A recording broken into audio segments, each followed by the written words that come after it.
Kendalikan emosi jika tak mau berujung bui.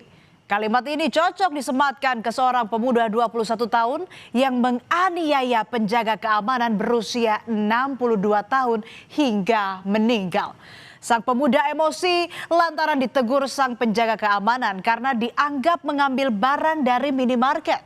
Meski persoalan telah selesai di dalam minimarket, emosi membawa pemuda menganiaya penjaga keamanan tua tersebut. Duel tak imbang ini berujung tewasnya sang penjaga keamanan. Kejadian bermula saat pemuda 21 tahun ini berbelanja di minimarket. Sang pemuda tampak memasukkan sejumlah barang ke dalam jaketnya tanpa menggunakan keranjang belanja. Karyawan minimarket yang melihatnya kemudian melakukan pemeriksaan. Cekcok karyawan minimarket dan sang pemuda memanas hingga terdengar korban yang berada di lokasi. Korban lalu meminta agar sang pemuda membayar barang yang diambil. Namun uang yang dimiliki tak cukup, saudara, sehingga sebagian barang tidak jadi dibeli. Wajar dong kalau orang habis minum? Enggak, soalnya tadi abang bolak-balik. Saya tuh cuma nyari itu yang Hansaplas gitu buat dagang saya. Ini kan Warmindo yang ini kan punya teman saya. Selama cekcok dengan karyawan dan petugas keamanan, sang pemuda bantah mencuri barang dari minimarket. Dirinya berdalih sedang menunggu temannya untuk mentransfer sejumlah uang yang nantinya akan dipakai untuk membayar barang-barang tersebut. Sang pemuda juga mengakui dirinya habis minum minuman keras dan meminta penjaga keamanan dan karyawan minimarket memaklumi. Ini posisi saya lagi minum, wajar lah, makanya saya minta tolong ini kurangnya berapa. Iya, betul. Makanya saya minta tolong sama anggota saya, om saya ya kan yang punya daerah sini, saya minta transfer lagi kurang ternyata. Wajar dong kalau orang habis minum?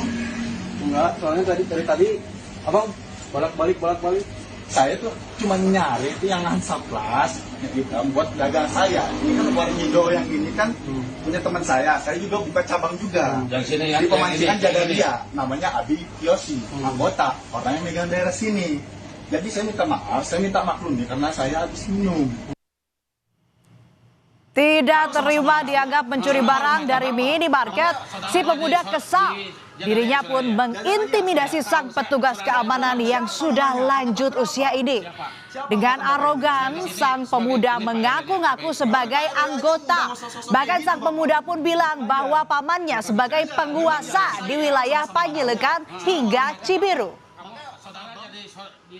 Bapak nggak ada urusannya. Ini masalah saya juga di mana kamu percaya? Saya anggota Bapak. Anggota. Yang pegang Cibiru sampai sini om saya di sini. Ini kalau nggak apa-apa ya. Saya ada laporan ya. Meski soal pembayaran barang-barang telah selesai di dalam minimarket, namun sang pemuda masih belum terima dan tersinggung karena disangka hendak mencuri. Pemuda tersebut kemudian menghampiri penjaga keamanan di area parkir minimarket. Situasi kembali memanas. Satu pukulan ke arah rahang membuat sang penjaga keamanan tua ini jatuh terkapar.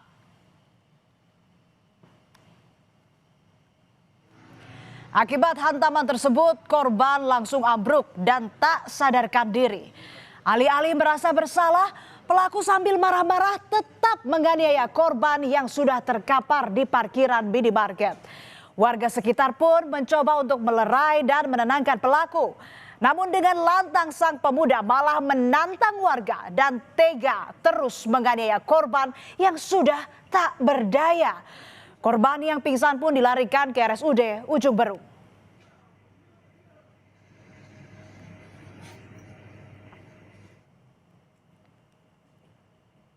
Polisi yang menerima laporan langsung mendatangi tempat kejadian perkara dan menangkap pelaku. Polisi juga mengamankan sejumlah barang bukti termasuk rekaman CCTV yang merekam perbuatan keji pelaku. Saat penangkapan, sang pemuda pun tetap membuat ulah. Dirinya sempat melakukan perlawanan dan menolak ditangkap. Bahkan dengan lantang, sang pemuda ini mengancam akan menuntut semua orang yang berada di lokasi kejadian.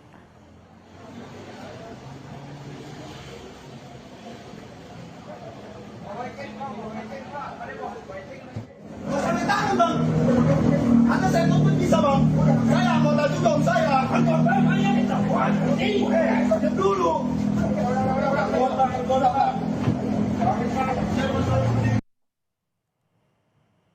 Usai perawatan selama 3 hari, korban meninggal dunia akibat pendarahan di bagian belakang kepala. Duel yang tidak imbang ini pun berujung maut. Keluarga mengungkap korban merupakan sosok yang dituakan di kampungnya. Ia merupakan ketua Linmas yang selalu bertugas menjaga keamanan warga sekitar.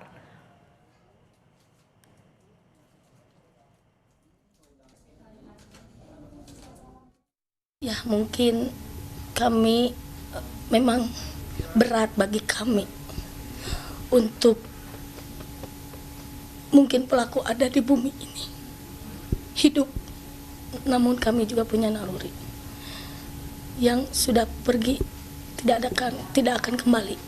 Tapi saya berharap pelaku dihukum dengan seadil-adilnya, di penjara selama-lamanya sampai tutup usia di penjara. Itu harapan kami, biar beliau tidak merasakan enaknya diam di dunia.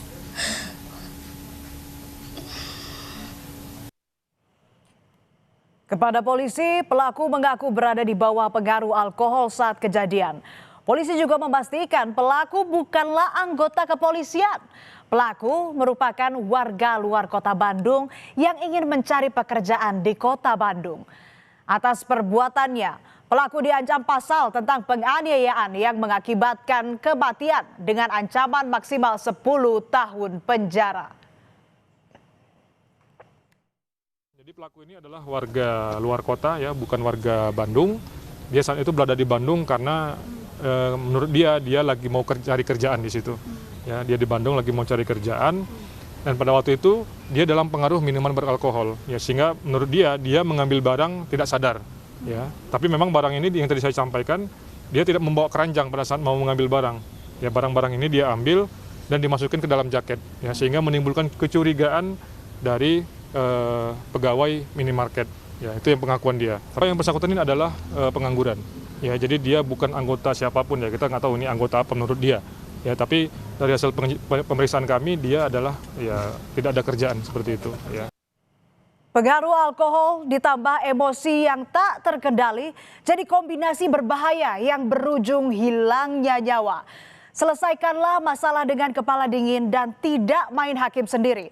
Pun bagi masyarakat yang melihat tindak pidana harus segera melapor kepada polisi agar situasi keamanan dan ketertiban terus terjaga.